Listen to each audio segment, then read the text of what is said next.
which is quite surprising, really, because storytelling has been the backbone of human society for 30,000 years. So it's been the most powerful way we can possibly communicate. But the thing is that what's happened is in the last decade, I think that's brought storytelling to the forefront, is that neuroscience has actually started studying it and to why it works so well. So one of the things if we get a chance to ask the question, is that I'd like to share with you why neuroscience has actually discovered that this is actually, as you quite rightly state, a communication superpower.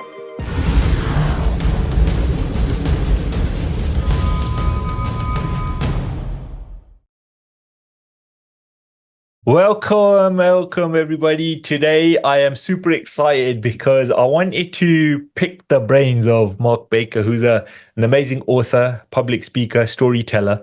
And one of the things that comes up quite a lot is basically the power of story and how relevant storytelling is in business and in life generally. So Mark, welcome. Hi, Jatinda. Good morning. Good morning. Good morning. Thank you for joining us today. I wanted to ask you a few questions around, this communication, how superpower of storytelling, and I know it's something that people are talking about a lot these days. It's always been powerful, but you came across this whole idea of storytelling 30 years ago, right? Tell me a bit more about that so that we can share with the audience that how powerful storytelling it really is. Well, I personally came across, as you say, storytelling 30 years ago. A long time before it became popular. It's only really in the last several years that storytelling has become an actual thing in business, which is quite surprising, really, because storytelling has been the backbone of human society for 30,000 years. So it's been the most powerful way we can possibly communicate. But the thing is that what's happened is in the last decade, I think that's brought storytelling to the forefront, is that neuroscience has actually started studying it and to why it works so well. So one of the things if we get a chance to ask the question, is that I'd like to share with you why neuroscience has actually discovered that this is actually, as you quite rightly state, a communication superpower. Yeah, I mean, go for it. Go for it. You've opened the can of worms here. Let's just go with it. Tell me a bit more about the neuro Yeah. Okay. science of it. Well, first, probably the best place for me to start is how I discovered it, because I was a struggling life insurance salesman. I was actually a starving life insurance salesman, and I don't say that as a metaphor. We were so poor that we were having bags of food left on the door of our house to feed my family, which I had a young child at the time. So it was incredibly difficult. I was a commission-only life insurance salesman then, and the average salesman was making £16,000 a year with one sale a week, which is exactly where I was. But by the time you've covered all your cost and petrol and your suits and everything else, 16,000 means you're actually more or less working for free. And my wife gave me an ultimatum one morning. She says, look, she says, we cannot go on like this. Either you've got to make this work, or she said, you're going to have to go and get yourself a proper job, which was something I heard from my family for many years. Apparently being a life insurance salesman wasn't a proper job at the time. So I decided to test my data and go through the sales that I'd made and the way of sales that I hadn't made. And I discovered that I had a 90% failure rate, which was absolutely massive. And I was only making one sale a week. Now, when I looked at it, I realized that the reason I wasn't selling to people was that I was just data dumping on them, because I'd been, and this relates back to abuse that I'd endured as a child and as a teenager. I had terrible imposter syndrome. And the way you deal with imposter syndrome is trying to be overly technical to try and prove that how smart you are to stop yourself being found out and embarrassed, basically. And people don't want to be dumped on technically, and this is one of the big problems in PowerPoint presentations. We hit people with data, the brain can't absorb it, and they fall flat, which is what I was doing. But on the other side of the coin, I was making a sale a week. So I decided to examine what it was about that sale that I was causing me to sell. And I realized that the one person a week I was selling to was somebody that I was actually comfortable with. And instead of data dumping on them, I was telling them a story, which is absolutely fascinating for me, because I felt much more comfortable when I was telling a story than dumping data anyway on people. But I realized that, like, when I went back over the year, every single person nearly that I told a story to, as opposed to using data, I'm not saying no data, but there's a way of expanding on data in a presentation, which I'll tell you a little bit more about later. But I just decided to change everything. I just started telling people relevant stories about how life insurance helped people, how it saved saved me and countless others through illness and be able to look after their families. And I went from a 90% failure rate to a 90% success rate. And the Mm. rest, as they say, is history. Mhm. Okay, that's fascinating. And what are some of the things that neurosciences are saying? Like, is it what's the depth of that in terms of like emotionally connecting with people?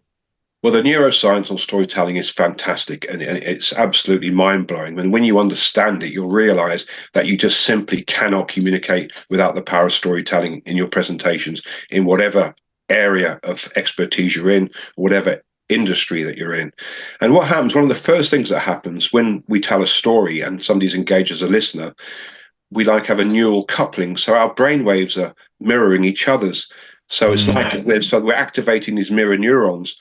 And what actually happens, we're actually experiencing a mind meld. So we've got this deep and profound connection with the other person. Now, this makes a fantastic difference because bearing in mind how difficult it is to get your message through in this current day and age with the amount of information being thrown at everybody, there's got to be a differentiating factor that allows you to get through. And the power of neuroscience within storytelling is what allows us to do that. So it creates a neural coupling. So we have this mind meld going on, but there's other things going on as well. Because when we have this mind meld, it actually releases chemicals into our brain, which actually change the way we feel, act, and think. So one of the main ones is something called oxytocin. Now, oxytocin, as you probably know, is called the love hormone or the hugging chemical. And when we tell a story and people are engaged, it releases oxytocin in the listener. So when it releases oxytocin, they get a feeling of trust. They feel a trust of empathy. They're engaged in your story, and they're connecting with you at a significantly deeper level than if you were just using data to put your point across. And it actually releases a whole raft of chemicals. It releases dopamine, which, as you know, is the feel-good chemical. Interestingly enough, heroin addicts, when they take heroin, what they're trying to achieve is this massive dopamine release. And when the heroin addict they try heroin for the very first time, they get this massive shot of dopamine, which they spend their life trying to catch again, but they never manage to do it. But the Mm. interesting thing is that when you release dopamine within your body, it actually gives you a feel-good hormone release, which actually activates your feel-good sensors and what have you. So you actually, when you're listening to a story, you start feeling good. You've got oxytocin making you feel trust and empathy towards the person telling the story. And you also release serotonin as well and cortisol. Now, cortisol normally gets a bad rap because we normally associate that with stress. But if you release a little bit of stress when you're telling a story, it causes you to listen at a much deeper level. It causes you to focus because this is what happens when you release cortisol. Your focusing attributes are significantly highlighted. So when you release a little bit of cortisol in a story where there's a challenge or an obstacle or a protagonist or an antagonist, then all of a sudden a little bit of stress is released, just like when you're watching any good movie, and that causes the listener to engage more with you and hang on your every single word. So, I mean, that's just a very small view on the neuroscience element of it. But as you can see, with all of these chemicals being released and our focus enhanced and our feeling of trust and empathy and having a neural coupling where you're literally having a mind meld with the person that you're listening to, there just really isn't anything else that you can achieve this with other than telling a relevant and emotional story. Oh wow, that's so fascinating because it's like just listening to what you're saying, helping the person engage, but the person in their head is trying to obviously understand your story, so they're creating the visuals, they're creating the kind of sound, the kind of atmosphere that might be going on based on the information that you're giving them. So they end up creating their own picture, don't they, to some degree, based off what you just told them. What happens, they get immersed in the story, so they actually feel like they're in it. And the more relevant the story you tell is, because the key to all of this is telling a relevant story, because you don't just tell a story for the sake of it, because that has no impact. But when you tell a relevant story, the actual person listening actually immerses themselves in it as if they're part of the story. So they become part of it. So they really get involved in it. You know, this is part of all the mind meld process that takes place. So it's just quite remarkable. As I said, you just can't do it any other way. So there's nothing other than storytelling that can release this in a business presentation scenario. That's amazing. So what would you say is the impact on communication? because of storytelling? I would say at the very least that it will double your effectiveness as a communicator. And I'm saying that, I'm really downplaying that because it's actually significantly much more than that. But if we say double, it gives you an idea. Because, everybody that you come across your path is trying to pitch to you or promote something to you in pretty much exactly the same way. So they become unmemorable. It's like when you read a book. When you read a book, you only remember one or two or three items from the book. Even the most fascinating business book. But the trouble is, your brain isn't wired like that. It's not wired to remember everything. If you remembered every single thing you read out of a book, your brain would just overload. You'd have too much information within you. So when you tell a story, it actually fires up the amygdala, and the amygdala likes novelty. So when we say something that's novel or different, like a story, it actually hooks onto the information that you're giving it, and it's like it puts a post-it note on it, so actually recalls it, so that it's actually confined to memory, so that you can bring it up again. Whereas every other person that's doing a presentation in the same old way, you actually can't remember who said what because there was nothing memorable about the presentation that you've just heard. No, I see what you're saying there. So would you say that, or basically, in your opinion, what would you say is a good way to go about beginning a story? Like you're doing a presentation, you're about to do something, you're about to begin. What's the best way to, hook them, get them? What would you say? Well, that's a really good question, and it's really significant because since the advent of social media, going back to around 2007 or slightly before that, we actually used to have a decent attention span, and it's coming down every single year. And I think it's down to about 7 seconds you have to get your point across with somebody. Some even say it's less than that. So you've got 5 to 7 seconds to actually hook someone into what you're saying, so they want to carry on listening to you. And if you don't achieve that within the first several seconds, they're just going to tune out and they're not going to hear anything else that you say. So one of the best ways to start off a presentation is with an emotional hook. Something that engages them and captures their attention immediately, either the way in the form of a challenge or a bold statement or whatever. When I do my mindset talks, because I'm a motivational speaker, one thing I say pretty much every time is, what one great thing would you dare to attempt if you knew you couldn't fail? Now that gets everybody's attention because everybody's got things they'd like to attempt, but they don't attempt them because they've got limiting beliefs about their potential. But when you say to people, what one great thing would you dare to attempt if you knew you couldn't fail? Then they're looking at the obstacle, or they're looking at the goal as if there's a clear blue sky in front of them and there's nothing to stop them. And when they look at it that way, all of a sudden, the mind becomes open to what they really want to achieve in life. So they're enraptured. They're not going to go anywhere. And they're connecting with you. Chemicals are being released because now you've got their attention. They're getting immersed in the story. They're getting immersed in the question, and you've got them, and they're with you. And that's what you have to do. If you start off, presentations with, oh, it's a lovely day. It's what nice weather we're having at the moment. Everybody says that. You're done and dusted in the water. No one's going to listen to you when you come into a presentation and start talking about generalizations about everyday things that everybody else talks about. It's just not going to happen. Mm-hmm.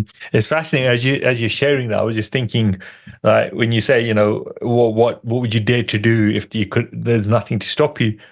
And usually, from what you're saying, this is quite funny because internally there's a story going on as well, right? Where people Absolutely. that stops them Absolutely. from doing that thing. So if you're reframing and changing the story, and you open up just to even just experience the possibility of it, it just means you've created a doorway for people to basically move beyond that, right?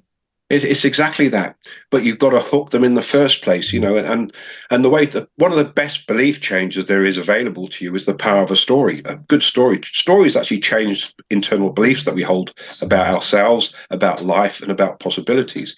So when you're talking to a client or prospective client and you're telling a story, you're opening them up to a possibility that they may not have ever considered before, and that's the power of utilizing a good story in a business presentation. Mm-hmm. So, would you say that are there any certain tools that people can use to enhance the story? There's a whole repertoire of rhetorical devices out there, but there's three that are particularly powerful. One's analogy. Sometimes you can spend 3 hours trying to explain something, but one good analogy will just cut through all of the complications and allow people to see what you're trying to put across. So it's just like comparing something that's not complicated with something that is complicated, and all of a sudden it becomes clear by the comparison. So that's a very simple overview of analogy, but it's a very powerful rhetorical device. Metaphors is also another great way of getting people to think, and it cuts through information. I mean, just for an example, Shakespeare said Juliet was the sun. Now, he doesn't mean she's the sun, because a metaphor basically isn't true, but it gives you an idea. So when you say Juliet is the sun, she's not the sun, but you're thinking, well, obviously Juliet is a bright personality and she's walking, wing and worm and loving, and all of a sudden you build this picture about somebody just from the use of a metaphor. But one of the rhetorical devices that I love most of all to use in storytelling is anaphora. Now, if I say anaphora, an awful lot of people out there won't have actually heard of that, but they would have experienced it to some degree. I mean, if you think of Winston Churchill during his great speeches during the war, he said, "We will fight them on the beaches, we will fight them on the landing grounds, we will fight them on the street." Well, that's anaphora. It's the repetition of a phrase over and over again. And if I say that to you, you're probably going to be able to name one of the great people that use anaphora to great effect. And who would that be in your mind? Loads come to mind, but loads come to mind. I thought the person that would come to you would be Martin Luther King, because his "I Have a Dream" speech was exactly that. Yes. It was, and that was one of the best uses of anaphora, as was Churchill's. I have a dream, I have a dream, I have a dream. The repetition, and with every statement, every time that's repeated, the adrenaline is going up in the mind of the listener, because they're getting more and more compelled, more and more drawn into the story, and more excited by it. I have a dream, I have a dream. It's literally screwing and driving the point home. And you can actually use that in a presentation. If you do this, you can, and you just bring it in exactly the same way, and it has the same effect, because this is how we're driven. It's just an emotionally charged statement repeated that just draws people in over and over again. So there are so many things that you can actually use within storytelling and it makes it a fantastic experience, because people actually enjoy listening to you. They're not being bored out of their brains by just the same old stick that everybody approaches us with, and they're actually getting a breath of fresh air with your presentation. As we said before, with the amygdala, it's like a post-it note. What is memorable or novel, it's like puts a post-it note on it so that it's easily retrievable. And when they're going back to assess all the people they've spoken to and who they want to do business with, who do you think they're going to think of? It's going to be the storyteller. You'll always come second to someone that tells a good story. Always, every single time. There's no question about that. No, definitely. It was just when you were sharing that, it just reminded me of there's a scene in that film 300 where is it 300? It was 300, wasn't it? The one with that big battlefield, was it? And the general said to one of his soldiers, one of the guys he was sending back, I can't remember 100%, but I remember the kind of context of it, where he said, "I want you to go back." And he said, "Why me? Why are you going to send me?" Why? He said, "Because you're the best storyteller I know." He said, "You're the best storyteller. You go tell them what we did here today." It was along the lines that I'm paraphrasing it, right? Yeah. And then the story, the actual film, is like a narration of this guy telling the whole battle taking place. It's exactly that. And that's how we're wired to learn. That's how we're wired to learn since the beginning of history. This is how we made sense of the world. And then when the invention of fire, we'd sit around the fires at night and we'd share stories. We'd share our history, and this is how this stuff. This is the only reason we know about this stuff today, is because stories were told about it in the beginning. If it was a data presentation, we wouldn't know anything about it. We wouldn't remember it, because people don't remember facts and figures without emotional connection and without the power of a story attached to it. It really is as simple as that. Very much so, very much so. So, Mark, what other ways would you say that stories are beneficial in business? Well, it's not just business. I mean, it's everything. It's in teaching. If you remember back when you were at school, it's when the teacher told you a story. And I worked this out for myself as a child, because I hated being told things all the time. I just didn't enjoy it. I didn't learn that way.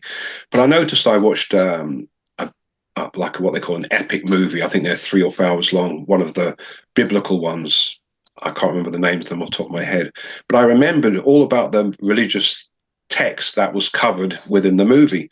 And I was fascinated by it because I'd actually seen it visually and it had touched me emotionally. So I just discovered as a child, when I asked myself, why can't they teach us this way? Because I remember everything when I learned something through the power of a story, although I didn't relate it to myself that way, but that's exactly what was happening. But when I was given facts and figures about things that happened in biblical times, what have you, I just couldn't tell you what happened tomorrow. I just wouldn't retain the information. But it's in everything. It's in teaching. It's whether you're a business presenter, whether you're a motivational speaker. If you're a leader, it's important. I mean, people need to be inspired to follow a leader, especially these days. You have to be inspired. You just can't order people to follow you. But people are inspired by inspired leaders, and inspired leaders tell great stories. It's probably one of the best leadership tools out there. So in answer to your question, there's not an area or a profession that cannot benefit from the power of storytelling. It's the key to everything that you want to achieve for you and the client. Because remember, we're not doing this for ourselves. We're trying to help somebody make a decision to engage with something that's going to enhance their lives. So everybody benefits from the power of a good story. And in that kind of context, it could probably pretty much be used in any type of business situation, right? Any type of business situation, absolutely. There's simply nothing. It's advertising. It's been happening in advertising for years. And I'll give you one fantastic example. There was this marketing psychologist who studied 180 Super Bowl adverts. Now, if you know anything about Super Bowl adverts, they cost $5 million to actually place an advert in the Super Bowl. It works out about £100,000 a second. So you've got to make everything count. And he analyzed 108 Super Bowl adverts. And the one he said that was going to have the biggest impact in the areas that they measured in was actually an advert that hadn't been played at the Super Bowl yet, and it was played a week later. And it was a Budweiser advert. And the reason why it went on to become the most viewed Super Bowl advert ever is because it told an entire story in 60 seconds. From start to finish. And that doesn't even sound possible. But a story doesn't have to be very long. I mean, if you're telling a story in a business presentation, or let's say you're presenting for an hour, you could tell 2 or 3 stories, but you wouldn't want to tell them for more than 3 minutes. 5 minutes at the very most, but 5 is a little bit long. So 2 to 3 minutes, you can tell a really powerful story that gets the point across and engages the people that you're talking to. I get that. What about storytelling with like PowerPoint presentations? Like, what can be done to enhance those? Well, I know why you're laughing, because we've all experienced death by PowerPoint, and most of us we really are bored to death, and we're sick to death of PowerPoint presentations. But it's not PowerPoint that's the problem. It's the way that PowerPoint is used that's the problem. And we use it as a way to dump large amounts of data on people. But the problem is that when you present with a lot of data and nothing else, only 5% is retained within 24 hours, 5%. So if you consider that you're going to go to a presentation now for an hour and you're only going to retain 5% of that information within 24 hours, then the presentation was a waste of time for the presenter, and it was a waste of time for the listener also. So very little good has come from that. But I'll give you an interesting statistic. And if you involve a story, you can tell a story with data. You can tell data with a story wrapped around it. And what happens in that instant is the data steals the impact of the story, because it affects the neural pathways of the brain in the same way. So then your retention arises to 65% over 24 hours. So you've got this massive amount of extra retention because you've involved a story in the data. And it's become interesting for the person that's listening. And another thing I'll add there with a PowerPoint presentation is you want to use relevant pictures, thought-provoking pictures about what you're actually talking about, because when you're speaking, it's actually a linear function. So it's a very left brain function. So if I'm just talking to you and I'm showing you text on a screen in a presentation, what's happening is that you're only engaged in the left brain. But if you use a picture, you get something called picture superiority, and this will blow you away, because it blew me away when I found out about it. But when you use a picture in a presentation, it's processed 60,000 times faster than words alone, because the visual impact stimulates the brain in so many different ways. It actually is, and it's processed so fast, and it makes a Wow. difference to the presentation. So if you're doing a presentation and you're wrapping a story around it and using a relevant picture on your slides, which you shouldn't overuse slides anyway, you don't need as many as you think. But if you're using relevant pictures with them, and also not too many words, you shouldn't be using more than 20 words on a slide ever. And don't use bullet points. Bullet points are a big no-no. You don't use bullet points at all. So a phrase, a sentence, a picture, and presenting your data with a story around the data, you'll have massive more attention, and you'll have a great deal of more buy-in from the people watching it. So like in about 30 seconds there, I've just told you 4 or 5 things that will, for anybody who's listening, that will dramatically increase your effectiveness when you're doing a PowerPoint presentation. Because the way they're used, you get like these templates, and people use the templates, and it comes up and put 3 bullet points in here. You don't want bullet points. You just don't want that. I went to a presentation about a year ago, which was the best presentation I've ever been to for all the wrong reasons, because this woman she was trying to sell sales support. And it was, first of all, she spoke too fast. Everything she was reading was an auto cue. When you speak on an auto cue, your tone of voice changes, so that it doesn't come across as authentic, and it doesn't connect as much. And she was using, and I counted them. I know you're going to think I'm a really boring person now, but I counted the number of words on each slide, and she was averaging 90 to 95 words on a slide. Wow. Everywhere where there was a space, she put something in it. It's like there's a bit of wasted white space here, so let's see what we can fill it up with. So there'd be a QR code in that corner, there'd be a logo in that corner, and the background picture was always a picture of her. So it was a picture of her drinking a cup of cocoa, or walking the dogs, or hugging her cat. Absolutely irrelevant. So if you're going to use pictures, like I said, picture superiority, you lose that when it's a picture that's not relevant. And no one wants to see pictures of you or I endlessly all the way through a slide deck. And you can use a picture of yourself, but you want to use it at the beginning to introduce yourself, and you want to use a picture of yourself at the end. Here are my details. Here's how you can contact me. This is the name of my contact me. Here's a QR code. Click on here, and so that we can stay connected. So, but that's the only time you should use them, at the beginning and at the end. With the exception being, if you're talking about you've scaled Mount Everest and you're showing pictures, that's different. But in a day-to-day presentation where we're not talking about things like that, just at the beginning and at the end. So, it's storytelling even has a role in PowerPoint presentations. It actually makes it enjoyable as opposed to being painful. And we've all sat through our many, many of those over the years. That's funny when you're sharing that about all you seem to remember about the presentation are the pictures of holding a cat, for example, right? Yeah. What was the actual presentation about? But it's but you can actually say so much with a picture. You remember the old analogy, a picture paints 1,000 words.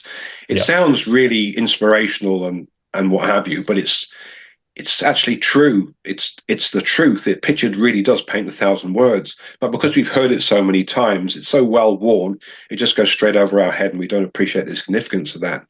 But what it's talking about, a picture paints 1,000 words, is really about picture superiority and the massive impact that it has on the brain. Mm-hmm. No, it's fascinating that you're sharing that, because I'm just speaking to people who, deal with like a memory pegging, a memory kind of recall and things like that. They always somehow create a story connected to pictures and the words, and that's how they're able to remember so many sequences of things. So it brings that whole neuroscience element back into it again, is to a better way the brain encodes the information, isn't it? It's exactly that. And the tagging aspect that you're talking about is only really possible through the telling of a story, because you've got various timelines within the story where there's points where your brain tags them. So you put all the data in, all the things you want to learn within the story. So you only have to remember the story to remember all the points. Yeah. But it's a story. It's a story. You just can't get away from storytelling. And you know what? In spite of this, and it's like so many things, like Aristotle gave us so much wisdom. I mean, he's got a whole template for effective communication, and one of those aspects is storytelling. And he was around 2,352 years ago. But 2,352 years later, most people still haven't grasped the power of storytelling, and it's quite sad, really, in respect, because you're making your life so much harder if you're not using stories within your business presentations, within your leadership, within your teaching, or in any context that you want to use it, because you're just not going to be remembered, and the information that you're sharing, which you've spent so long putting together, isn't going to be recalled with ease. So as I've said, Mr. Broken Record says, it's the only way that you can get this information into people's heads and keep it there. And I think it's actually, at this stage, I'd actually say it's the most underrated business technique in the world at the moment. Now, the people that are using it are really, really successful with it. But I mean, from what I've seen I teach seminars, the amount of people that come into seminars that I conduct, and they haven't heard, when you ask them in the beginning, are you familiar with storytelling? At best, they've got a very loose, vague view of what it is, but no one's actually using it. Well, not nobody, but just a very small percentage of people are using it. But the ones that are using it, I mean, all the big companies out there, Amazon, Google, they've got CSOs that work for them. They're part of the company culture, and those are chief storytelling officers. And their goal is to teach storytelling to everybody in the company, so they tell the story of the company together in a uniformed way. And every major company is utilizing the power of story. Unfortunately, smaller companies don't seem to have cottoned onto that. And also, shockingly, a lot of marketing agencies don't seem to be telling the client's story in their marketing. So a lot of marketing agencies don't even seem to have really tapped onto storytelling. And the ones that have are really, really successful, because that's all people want to hear about. They just want to hear stories. It's how we're wired to learn. It's what we need. It's wired into our DNA to respond to stories. Absolutely. I was going to say, shh, you're telling all the secrets now. Shh. Well, I just want to get people involved in storytelling, as soon as possible for their sake and for their client's sake. And I don't say it because I want them to sell more, be better at their jobs, whatever, alone, because whatever we're doing, if you're doing it with integrity, we're doing this because we have something that somebody else should have. Yeah. So we're doing a service. If we're becoming great storytellers, we're doing a service to the people that otherwise would not have come across what we do, and maybe let us go because we haven't managed to grab their attention. Okay. So, Mark, what's your thoughts on this whole AI thing, right? There's kind of general thoughts around there. People thinking that around 47% of jobs could potentially be lost to AI over the next 10 years, kind of thing, right? So, how does storytelling have relevancy there? And what are your thoughts around that? Well, the 47% that's been bandied around is being widely spoken about now. I mean, that seems to be the number that everybody's saying. Within a decade, as you quite rightly say, 47% of jobs are going to disappear to AI. And it seems that that's the case because there's an awful lot of jobs that are going to disappear that you would not believe that would be affected by AI. But in relevance to storytelling, this is the age of the super communicator. So, as brilliant as artificial intelligence is, and pretty much all of us, that's one thing we are all using on a day-to-day basis. The one thing that AI can't do is connect with human beings on an emotional level. It can't do that. Only humans can do that. So, as much as people put together presentations using AI and everything else, as much as AI is taking over a lot of jobs, there's going to be a massive demand for people who are technically super communicators. Now, I've been doing this for 30 years. So I've been talking about mindset and communication skills for all of that time. And the big bugbear for me is that when you speak to companies about communication and mindset, is they deem it as a soft skill. So they want something where there's credits that they can use to put up for continued education. And there was never for communication or mindset. But mindset and communication is a baseline skill that you have to have. And companies are recognizing this now.